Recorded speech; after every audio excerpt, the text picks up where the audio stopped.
형제께 오신 것을 두파별로 환영합니다. 사랑합니다. 축복합니다. 옆에 반대로 사랑합니다. 축복합니다.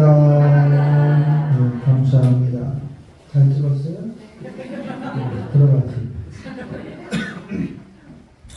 2022년 추수감사절을 맞았습니다. 우리가 잘 알다시피 이 추수감사절의 유래에는 이 영국에서부터 시작된 신앙의 참된 자유를 찾아서 미국으로 떠났던 개혁자들, 종교의 개혁자, 신앙의 개혁자들이 그렇게 신앙의 자유를 사모하면서 결단하고 용기를 내어서 오늘 이 시대에 이 기독교가 온 세상의 하나님 나라를 확장하는 기준의 씨앗이 됐던 것을 그리고 그들의 수고와 감사를 기념하는 그러한 주일로 온 세계의 기독교인들이 함께 지키고 있는 절기입니다. 그래서 우리는 오늘 무엇을 되돌아봐야 되냐면 회복을 받으면 반드시 우리가 하나님의 은혜를 경험할 수 있다라는 제목으로 회복을 허락하소서. 우리가 이 믿음을 가지고 2022년의 결산을 우리가 되돌아보는 저와 여러분 되시기를 주의 이름으로 축복합니다. 하나님의 능력이 임하면 변하지 않을 사람이 없습니다. 이 회복에 불가능한 것들 가능하게 한 것 오늘 본문의 말씀에도 나와 있어요. 예를 들면 예수님께서 신약 성경에 보면 나사로의 죽음을 사흘이 지나서 그리고 그 무덤 앞에 가서 그를 살리겠다고 할 때 많은 사람들이 불가능하다라고 이렇게 판단했어요. 이미 죽은 지 사흘이나 됐던 그가 살아남는다라고 하는 것은 불가능한 거예요. 예수님의 언어는 무엇이었냐면 나사로야 나오라라는 메시지였습니다. 불가능을 가능하게 할 수 있는 것은 무엇이냐? 하나님의 능력이다. 인간의 능력의 한계는 끝이 있지만 하나님의 능력은 제한이 없다라는 거예요. 오늘 우리가 함께 읽었던 에스겔서의 유대인들의 영적인 상태, 정치적인 상태, 경제적인 상태는 회복 불가능의 상태였습니다.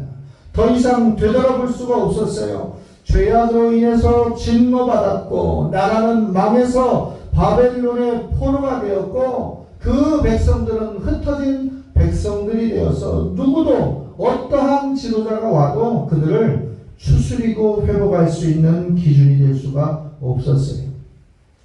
에스겔 24장에 보면 이 상황을 그들을 하나님은 녹슨 가마솥에 비유했습니다. 무엇이냐? 너무나 심하게 녹이 슬어서 씻어도 빨아도 닦아도 그 물을 멈추지 못한다라는 거예요. 그러니까 거기에 물을 붓고 고기를 삶으면 어떤 고기가 되느냐? 먹지 못하고 버려야만 되는 고기가 되는 영적인 사태를 하나님은 진단하셨어요. 그럼에도 말씀에 보면 이 백성을 반드시 회복시키겠다라고 이야기하시면서 70년 회복의 기준, 가나안 땅으로 다시 돌아올 수 있는 은혜를 에스겔을 통해서 선포하셨고 유대인들에게 허락하셨다라는 거예요. 오늘 이 회복이라고 하는 것은 뭐냐면 잘못되고 그릇된 길로 가서 방황하고 힘들고 실현당했던 우리가 본래적으로 돌아와 있고 회복되었고 그리고 하나님의 주권의 사상 안에 멈춰 있는 것을 원위치로 돌아간다는 것을 우리가 회복이다라는 것을 말하고 있어요. 오늘 추수감사절을 통해서 저와 여러분이 에스겔을 통해서 말씀하셨던 유대인들의 회복처럼 나사로의 죽음을 회복시켰던 예수님의 능력처럼 여러분의 모든 부분이 회복되어질 줄로 믿습니다.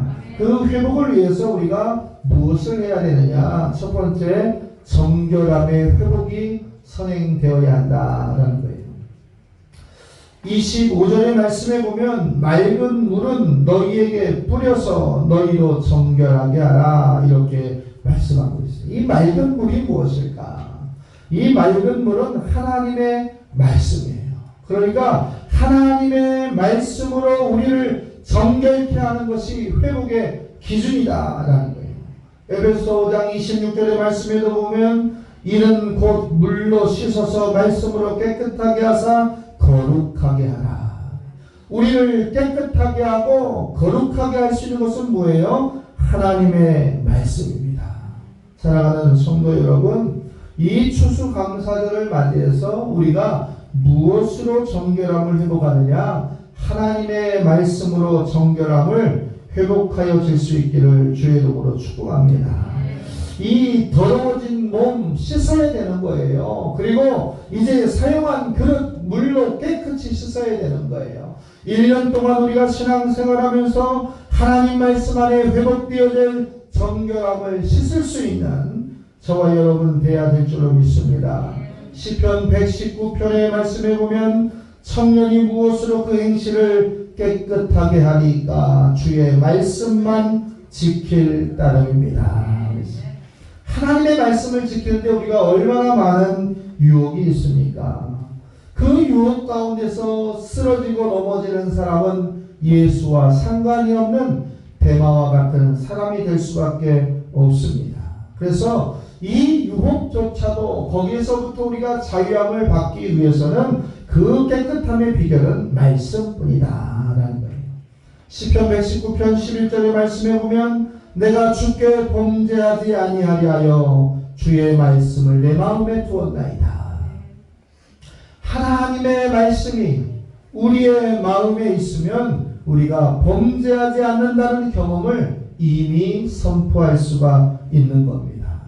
기독교인 중에서 얼마나 거룩하지 못한 삶을 살고 그 삶을 고민하는 사람들이 많이 있습니까?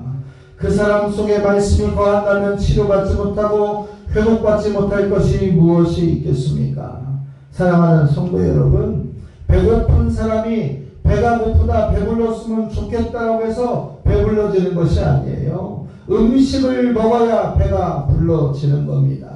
하나님의 말씀으로 회복을 한다고 한다면 하나님의 말씀을 듣고 읽고 신비에 새기고 행하여야만 그것이 우리를 채우는 능력이 된다는 사실을 고백하시기를 주의 이름으로 축복합니다. 두 번째는 무엇이냐? 하나님의 영으로 부드러운 마음이 회복될 수가 있다. 거듭난 영을 가지면 우리가 회복될 수가 있다. 오늘 26절에 보니까 또 새 영을 너희 속에 두고 새 마음을 너희에게 주어 너희 육신에서 굳은 마음을 제거하고 부드러운 마음을 줄 것이다. 그래서 세 번역에 보면 돌 같은 굳은 마음을 살같이 부드럽게 하라 이렇게 나와 있어요. 그러니까 우리가 하나님 앞에 회복을 선포하는 것은 하나님이 허락하신 형통의 길에 거하는 것이고 하나님이 허락하신 축복의 통로의 기준이 되는 길인데 그렇기 위해서는 우리의 마음이 거듭나야 된다라는 거예요.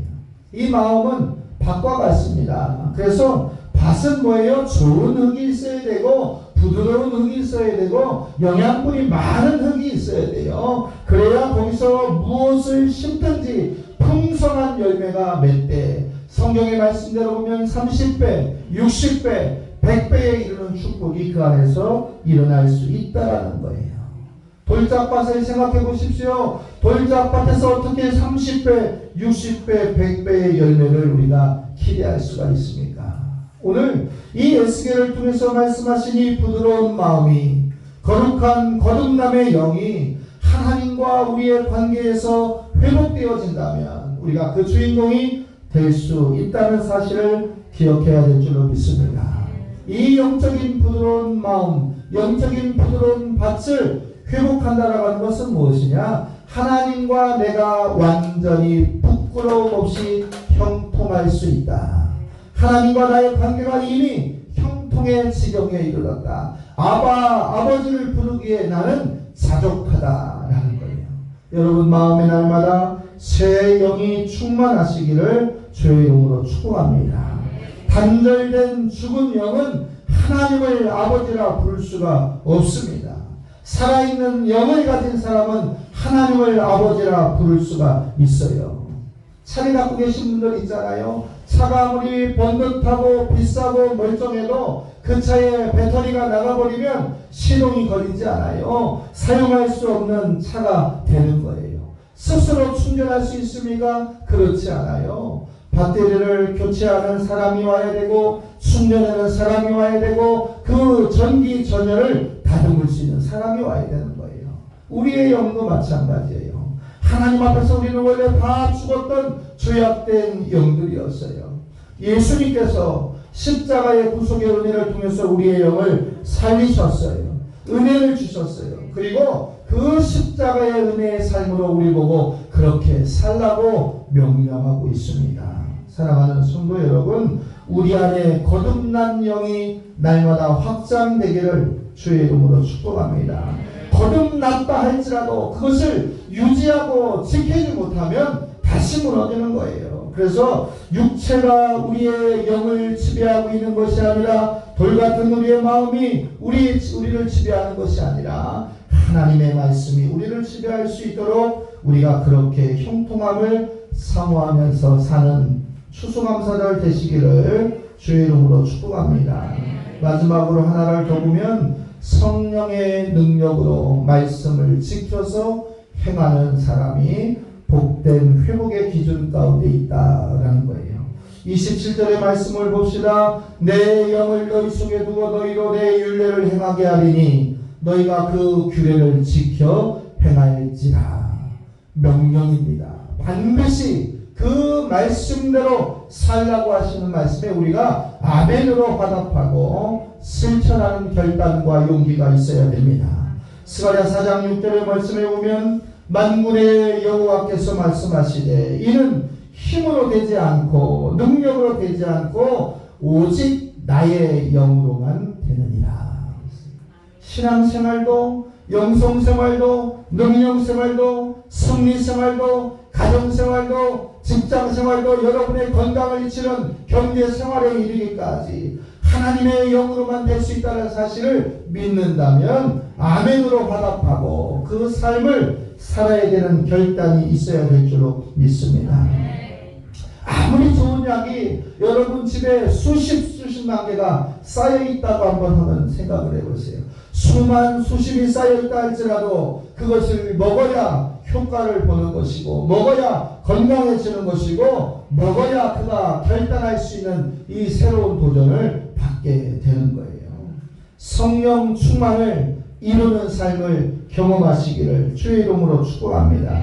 오늘 말씀 28절 이하에 보면 하나님이 우리에게 회복된 사람들에게 주시는 축복을 열거하고 있습니다. 28절의 말씀해 보니까 땅을 허락하신다 그랬어요. 가나안 땅은 말씀과 상관없이 그들이 빼앗겼지만 다시 그 땅을 회복시켜 주시고 12지파에게 분깃별로 나눠주시고 새로운 회복의 지경을 나누어 주신다고 했어요. 또 29절에 보니까 곡식으로 풍성케 하여서 그들의 삶에 기근이 멈추지 않게 하신다. 경제적 회복조차도 하나님은 여러분에게 개입하고 계신다. 36절에 보니까 그 회복을 통해서 우리만 잘 살고 우리만 행복하고 강건한 것이 아니라 이방인들까지도 하나님의 허락하신 일을 경험하게 하신다라는 거예요. 이게 선교의 방향이고 결과입니다. 우리끼리 자족하고 우리로 말미암아 풍요로운 것이 교회의 본질이 아니라 흩어져서 하나님의 말씀이 확장되고 땅끝까지 복음을 전하는 예배자, 전도자, 선교자가 우리의 지경의 지표라는 사실을 반드시 기억하시기를 주의 이름으로 축복합니다. 우리가 회복될 때 하나님의 크신 축복, 형통의 축복을 경험할 수 있음을 고백하시기를 주의 이름으로 축복합니다. 하나님 지금 여러분 한 사람 한 사람 여러분의 기도의 제목, 가정과 직장과 사업장을 향하여 관심을 가지고 축복을 주시기를 기다리고 계십니다. 사랑하는 성도 여러분, 영적 회복이 육적 회복의 전제 조건이라는 사실을 반드시 기억하고 육적인 경제나 육적인 건강이나 육적인 상황에 여러분이 멈춰있지 않기를 주의 이름으로 부탁을 드립니다. 말씀을 정리하겠습니다. 하나님의 은혜와 축복이 2022년 오늘 지금 이 자리에 있는 저와 여러분에게 충만하시기를 축복합니다. 이 성령 충만이 전제된 이 축복을 통해서 우리가 이 영성을 회복하고 또 기도를 회복하고 은혜를 회복해야 될 줄로 믿습니다. 기도를 번거롭게 생각하지 마십시오. 기도는 영적인 호흡이요, 하나님이 약속하신 방법의 가장 빠른 금동아줄입니다. 오늘 37절의 말씀에 보니까 주 여호와께서 이같이 말씀하셨느니라. 그래도 이스라엘 족속이 이같이 자기들에게 이루어 주시기를 내게 구하여야 할지니라. 지금 우리의 상황과 조건과 과정과 절차가 기도할 수 없는 지경에 있을지라도 이스라엘 백성이면, 이 영적인 하나님의 백성이면 반드시 내게 구하여야 할지니라 이렇게 선포하고 있습니다. 여러분의 가정이 부흥되기를 축복합니다. 우리의 교회가 물권, 인권, 영권, 생명권으로 부흥되기를 축복합니다. 여러분의 삶이 회복되면 여러분으로 말미암아 요셉처럼, 다니엘처럼 여러분을 만나 구원받는 성도의 숫자가 날마다 더할 때마다 하나님의 생명의 면류관, 의의 면류관이 여러분에게 더하여 주실 겁니다. 이제 우리가 예배가 끝나면 세상으로 나아갈 텐데 여러분이 세상의 빛이 되고 소금이 되고 등불이 되고, 그리고 이제 섬기는 자의 건강한 지체로서 사회를 바꾸는 기준점이 되시는 회복의 주인공 되시기를 주의 이름으로 축복합니다.